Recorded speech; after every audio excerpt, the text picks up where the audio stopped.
Good morning. Welcome to Conversations with Carla. This is Carla Harris, and our show is brought to you by the People Institute. Today, we're continuing our series, Being Black at Work. And it is really an honor to have the guests that I have on our show today. I've known both of them for quite a long time, and I respect them in their position. I respect them as people. And I'm really, really proud to call both of them friends. So today we're talking about being Black in law firms. So Black and the law. And I'd like to tell you a little bit about our guest. So our first one is Robert Vaughn. He is partner and chair of the commercial litigation department for Kim, Vaughn, and Lerner, LLP. He is also the 95th president of the Broward County Bar Association and the first Jamaican American and the third African American to serve in that position. My second guest is Mel Ray McGuire. She is the CEO of Ray International, which is a business advisory firm, and she has 30 years experience in corporate law, business, and academia. She was also the first to start in 1992 the Women's Initiative at the law firm Holland and Knight. And since that time, they have had the most successful diversity practice in law firms today. So I'd like to bring both my guests in. Will you help me welcome Robert Vaughn?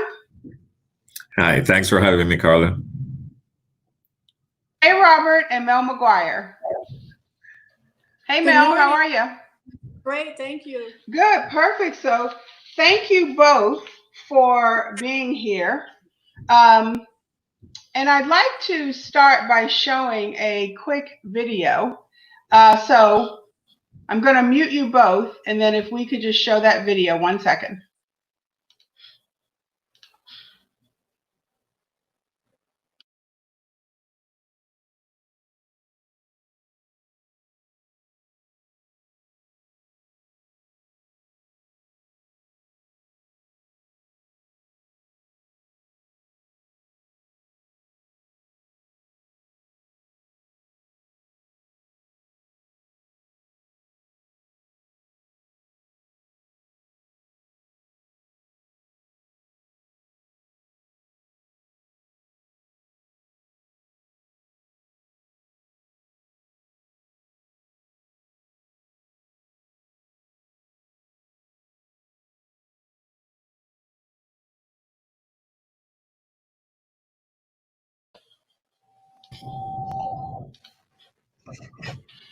So what are your thoughts?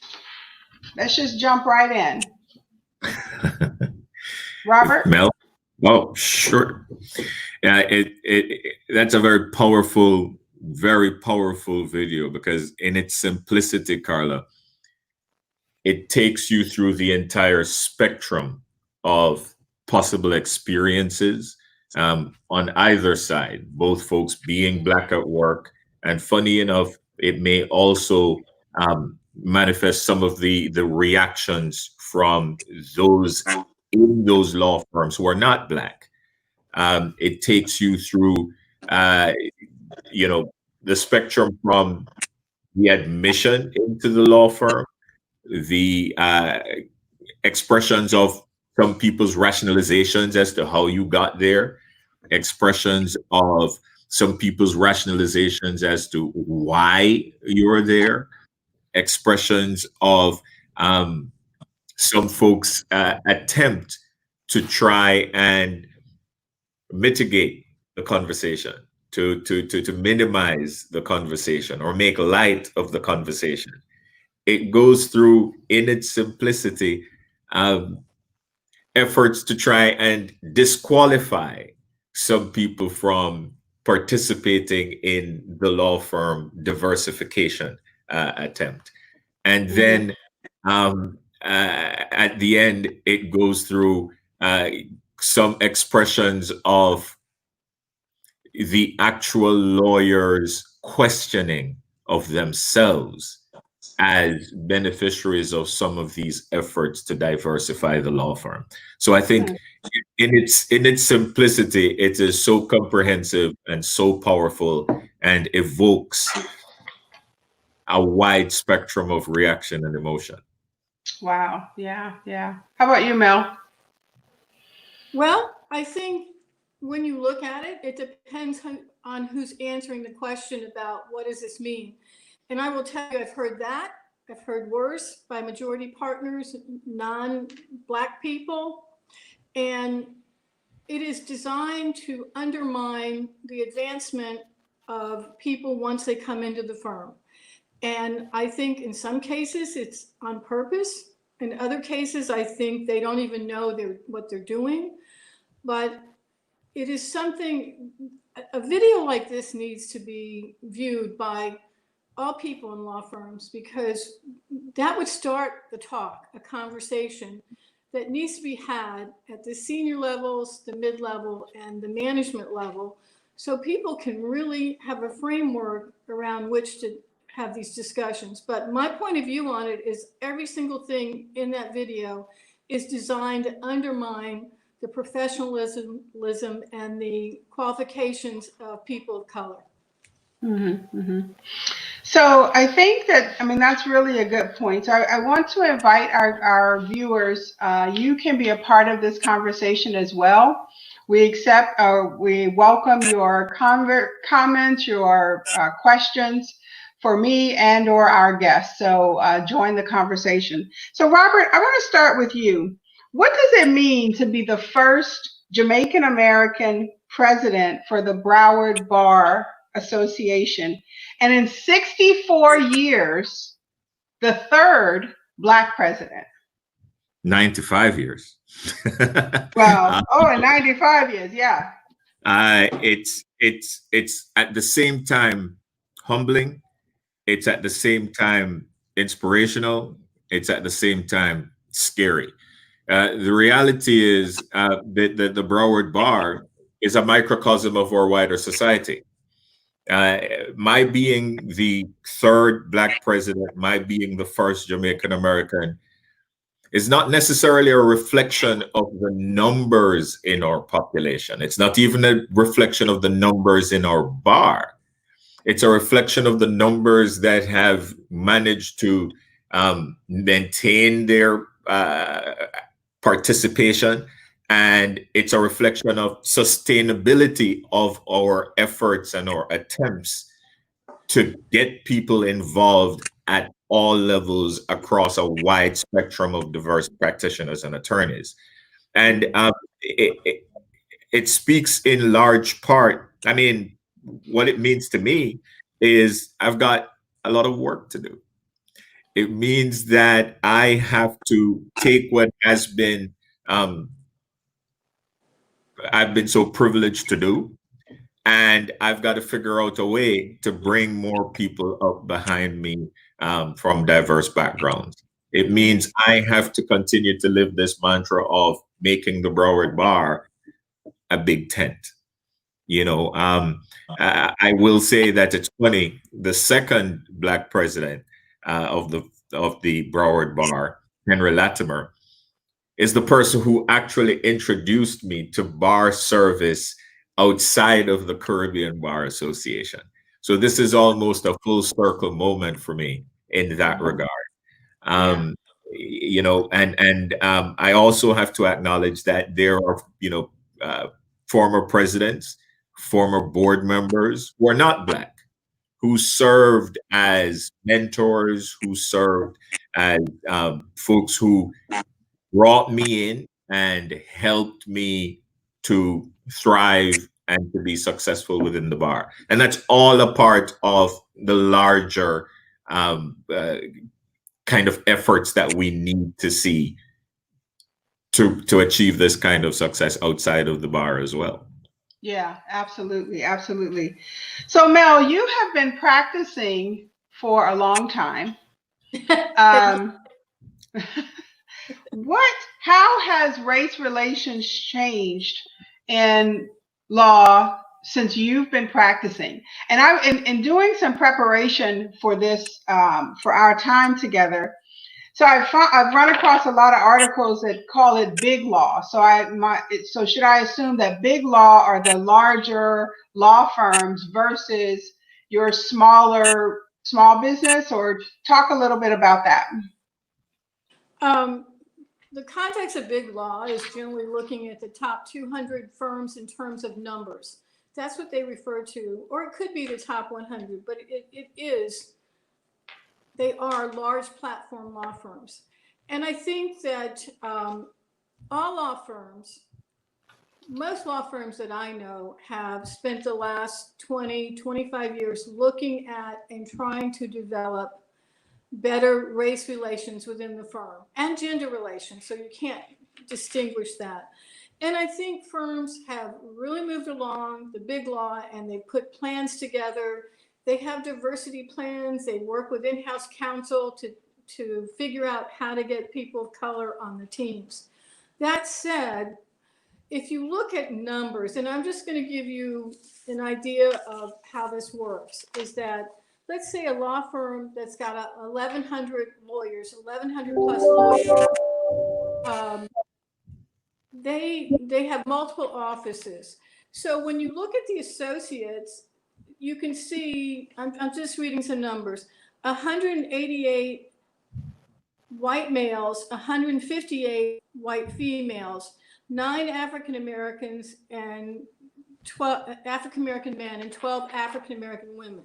So when I say the numbers are just part of it, I want you to then take those very same numbers and look at the gauntlet these people have to go through to become an equity partner. And then you end up with 81 white males, 26 white women, 1 African American man, and 1 woman. So you start out as associates, almost equal numbers of white men and white women.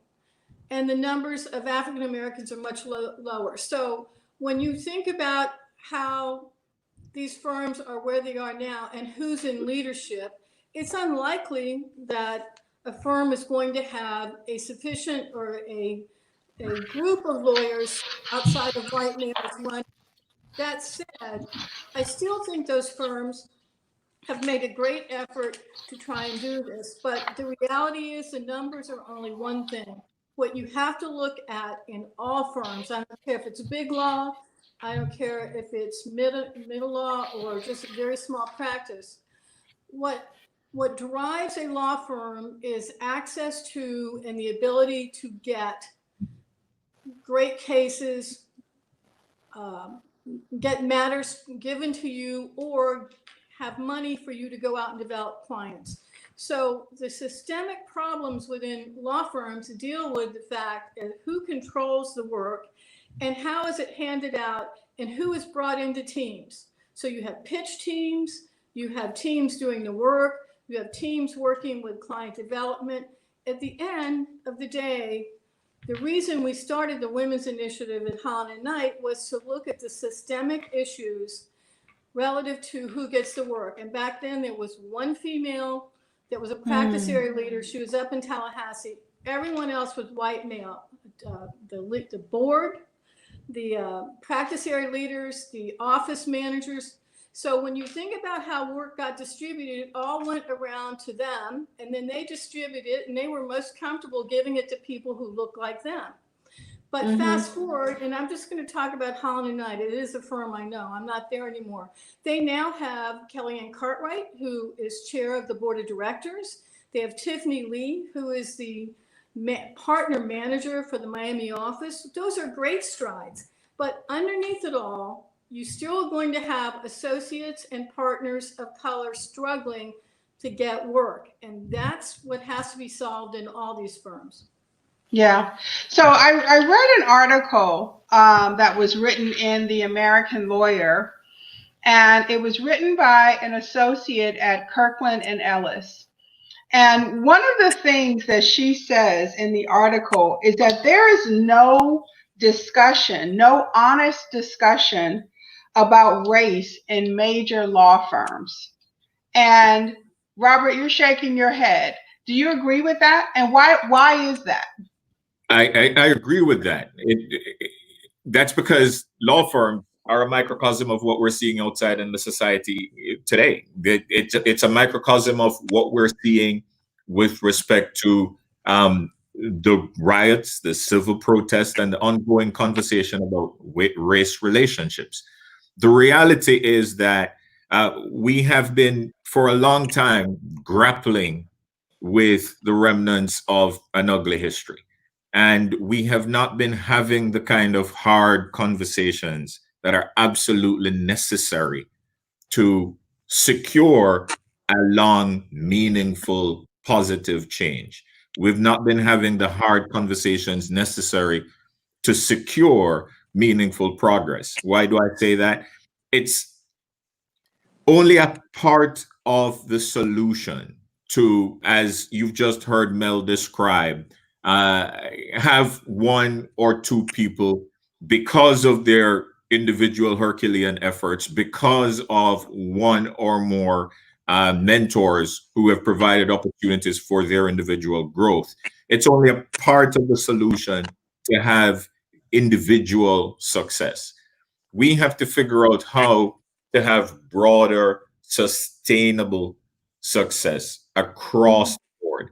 And unless we're creating an environment where minority attorneys can get meaningful work, as Mel was just talking about, develop meaningful client relationships, create sustainability through revenue generation, and therefore create the opportunity to pass it forward, to develop mentees who look like them, to hire and retain and ensure the success of lawyers who look like them, then all we're doing is creating scenarios where individual success is dependent upon the magnanimity of one or two enlightened folks who deem it appropriate or the right thing to help us along.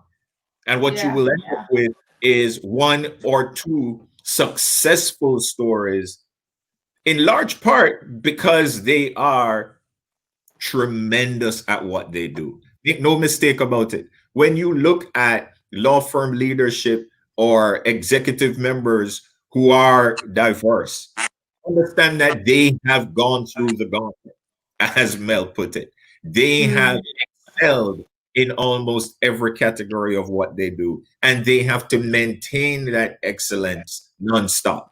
It's almost an accepted truism when you hear people from a minority background, or even from even women, say that they have to do twice as much. They have to be 3 times as good in order to get the same recognition. And in many respects, it's absolutely true. So, yeah, we have a lot to talk about. But before we do have some questions, but I'd like to get a quick word from our sponsor.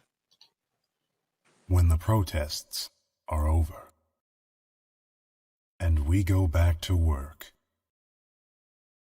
is your team ready to have a talk? Diversity in the workplace is about respect, perspective, and the courage to have difficult conversations. How do you talk about race at work? The People Institute facilitates courageous conversations, uncovers different perspectives, and encourages respectful discussion. The time to take action is now. Uncover the unconscious bias in your workplace. Schedule a discovery call with the People Institute today. 754-218-5288. So welcome back. We do have a couple comments. So first of all, let's go to Karen. So Karen says, and this is a question to both of you, how are you able to break the barriers to get where you are? Does the phrase, "it's not what you know, it's who you know," apply? So which one of you would like to take a stab at that one? I'll start. I will tell you that the phrase, "it's who you know," does count. When I was a young associate, I had a mentor, which the chairman of the firm, Chesfield Smith, and he would take me around and say, "This is my lawyer." And I would always laugh saying, "Why is he doing that?" But he was putting his hand on my shoulder and saying, "This is a person that I want you to work with." Even that, and this is 1990s, it was still difficult. So you take who you know and you put them on the platform. You take a person, put them on the platform, it's who you know. But you have to, as Robert said, you have to be really good at what you do. You have to produce, you have to be there early, you have to be there before everyone else, you have to be there after they leave. And at the end of the day, your documents have to create the right legal analysis or position for your clients. And you can't make mistakes. It's really difficult if you make a mistake, because the first ones that come out will say, "There, I told you she doesn't fit." So Yeah. it's both, but the harsh criticism as you're coming up is very different than, I would say, white males get. Robert? I have to agree. And there's a part of this that I hate to admit. And I'll say that second. Yes, it's who you know. Why? Because it's about creating access to opportunity. And unfortunately, most of us don't have a father, a mother, an uncle, an older sibling, a grandfather who was in the practice. For many lawyers of color, many diverse practitioners, they are the first or maybe even the second in their family who are taking this step into this profession. So they are charting their own course. So it is who they know in terms of creating that access, opening that door. But the unfortunate truth is that, as Mel just said, it's also what you know. And for most of us, that's a disproportionate part of the equation, because you have to be always operating at the highest level. You feel like you can't make mistakes because every mistake is, told you they can't manage. Told you couldn't hack it. Whereas for non-diverse lawyers, white males, it is easier for leadership to go, there, son. I know I made the same mistake myself, but look at me. You'll survive. It'll be fine. Come along. Get up and dust yourself off. And am I upset at that? It's human. It's human to empathize and see in someone who looks like you, has the similar background, the kind of, it's easy to see yourself in that person. And therefore, Robert, I want to say something. The time's running out. I want to make sure this point on this answer. You can, as a young lawyer, create who you know. And that requires you spending time in the community, making relationships. And you're young, or if you're in the middle of your career, you still can go out. Don't let people tell you you can't create who you know to go out and find work. You can do it. It's tough. But you have to do both. You have to be good at work and you have to create who do you know. True. Yeah. So we are wrapping up, but I want to, so Mel, this question is for you. What steps can firms take to truly create inclusive work cultures? Okay, so what I would start with, you have to look at your firm, and I will call it have the talk. And this talk is, and I would say use an outside facilitator to do it. You need to talk with your board, your managing partner, your department chairs, if you're multi-office, and ask them, what is the vision of this firm as it relates to a diverse workforce? You've got to get everyone on the same map and answer that question. So you have to do the visioning, and that's a really difficult part of this. And then you have to go to the next level and look at the systemic barriers there are in the firm about how people of color or women can get on an equal footing for access to work. And that is no easy task. And I would say the third thing is that you need to come up with what are the doable deeds How would we know if we're achieving the vision and distribution of work and the accountability for it? And very quickly, you can go to the American Bar Association Model Diversity Survey. And in that, it's online. In that, you can see all the questions that need to be asked. You can download it. You can ask the questions in your firm. And then you can go to the Diversity Lab, which has a similar type of thing. And in that is accountability. And I want to be really out there on this. I believe that leadership, meaning the board, meaning managing partners, meaning department chairs, need to be held accountable, and their compensation in part needs to be dependent on the criteria you create and the achievements. That's interesting. Robert, I do have a question for you on your challenge, but we have a comment that just came in that I'd like you guys to address. So Myra says, why are people of color and women pitted against each other? That doesn't happen with white males because they represent the lion's share? The reality is it's a reflection of human nature. It's a reflection of human nature where you're talking about if it's going to be a benefit to you, then it's coming from my share.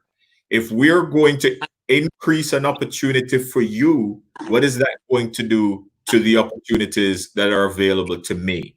And from the, I hate to speak on behalf of any particular group, but let's just be realistic.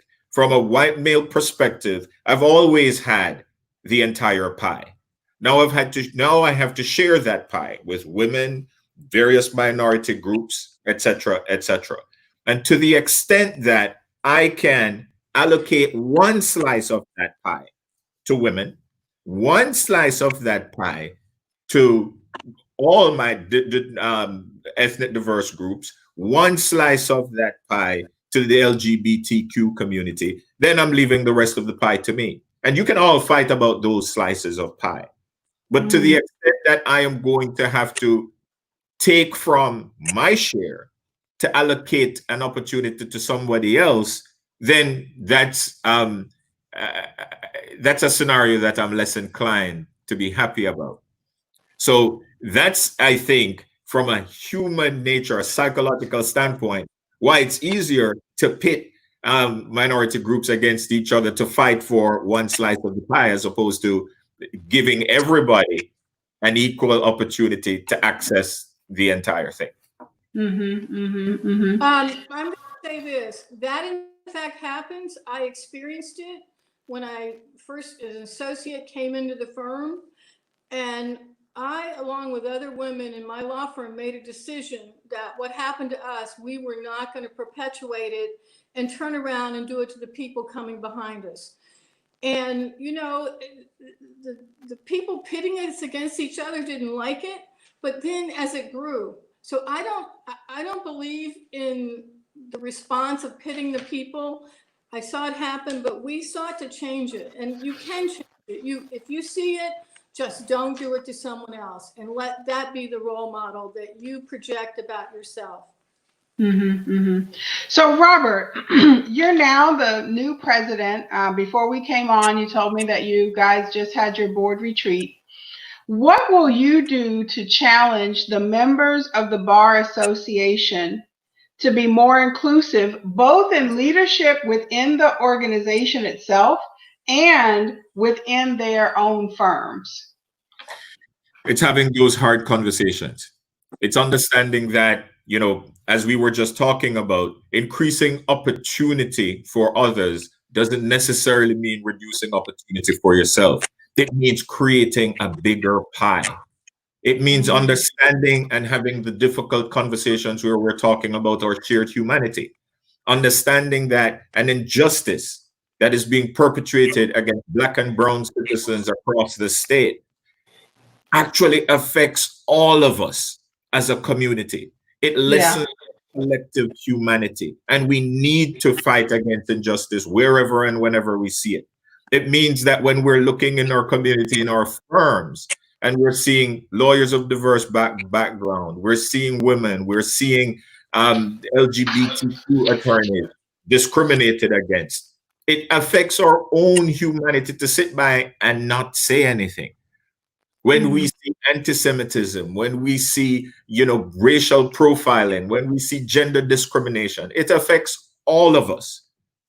So we are committed to having those conversations. We're committed to digging into, the impact of our history, how it affects our perspective on everything that's happening now and the solutions we're trying to create going forward. We're committed to making sure that our lawyers get off the sidelines, and they're on the sidelines for any number of reasons: politics, convenience, the awkwardness, the uncomfortable nature of the discussions, but getting off the sidelines, getting involved in a non-partisan way to make sure that we're having the kind of hard conversations that we need to have. So that's our commitment this year. It's going to be tough. It's going to be difficult. It's going to be awkward, but I think it's going to be a pathway to real change and progress. Yeah, yeah. I always like to ask my guests to leave us with 3 things. So Mel, I'm going to start with you. Leave us, what are the top 3 things you would like us to walk away with? Well, I mentioned a little bit of it a few minutes ago, but let me just give you the list. You have to have the real talk in your firm. However it gets initiated, it has to be with leadership and with the top leadership, and then the leaders in the offices and the practice areas. What is the vision of your firm, and how do you want your diversity in your firm to look? What are you going to do about it?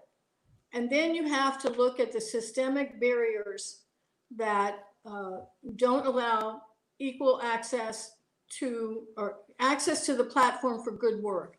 And finally, the third thing is you have to create tasks or doable deeds, and you have to hold the people in charge accountable. And I would say their compensation in part needs to depend on whether they have done the deeds and created the access for work to people of color. But I tell you this, all 3 elements have to happen. It's a big, but it's a workable task. Yeah, yeah, yeah. How about you, Robert? I would say this: 1, inaction is not an option. Everybody has to get up and get involved in the dialogue at whatever level they're comfortable at. Number 2, I would say we all need to listen more. Actively listen. Not just stay quiet until the noise is done and then start talking again, but listen to each other. And then number 3, I would say we have to be open to change. We can't go into these conversations with preconceived conclusions, knowing that our goal is to try and convince the other person of our preconceived conclusion. You have to be open to change and compromise. So those are the 3 things that I think are absolutely necessary for meaningful dialogue to make change.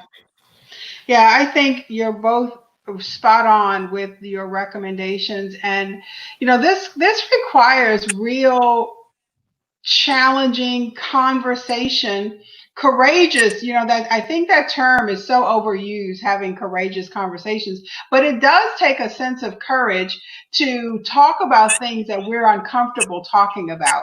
And when we embrace the perspective, we can only do that by listening, and I thank you both for being here. My goal as a business and community leader is to make sure that we do not brush this under the rug. We don't need another murder to reignite the conversation. Let's just keep having the conversation until some real change is done. So we're going to close out, but I want to just, Robert and his firm wrote an open letter on their website, and you can see it on their website. So I'm going to post it right here, their website, one more time. And the last sentence says, change is up to all of us. Change can only happen when we listen, when we support each other, and when we sacrifice together and speak out against injustice. So I think that that is a great note to end on. We've had some really good conversations, and I am really looking forward to some change here, not just in South Florida, but around the country. We really need this. So thank you both. Mel Ray McGuire from Ray International, Robert Vaughn from Kim Vaughn Lerner, LLP. I thank you both for joining me, and I'm going to close it out, and I'll be right back. Thanks for having me. Thank you for joining us today on Conversations with Carla, where we are always having really great conversations about relevant and pertinent situations that affect everyday people. Join us next week, where we will be talking about being Black and the board. See you then. Take care.